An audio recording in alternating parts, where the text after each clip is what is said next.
સાબરકાંઠા હિંમતનગરમાં આજરોજ પાણપુર પાટિયા મુકામે global charitable trust દ્વારા ગ્લોબલ ક્લિનિકનું ઉદ્ઘાટન કરવામાં આવ્યું, જેમાં રાહત દરે નિદાન અને સારવાર શરૂ કરેલ છે. આ ગ્લોબલ ક્લિનિકમાં તાવ, મલેરિયા, ટાઇફોઇડ, કમળો તથા પેટને લગતા રોગો, ગેસ, એસિડિટી, કબજિયાત, ઝાડા ઉલટી, બીપી, ડાયાબિટીસ, થાઇરોઇડ, ટીબી જેવા રોગોનું નિદાન અને સારવાર થશે.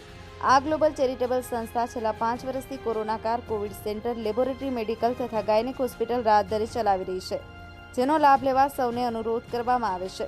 સુફિયાન તાંબડિયા, હિંમતનગર, ખબર ન્યૂઝ, સાબરકાંઠા.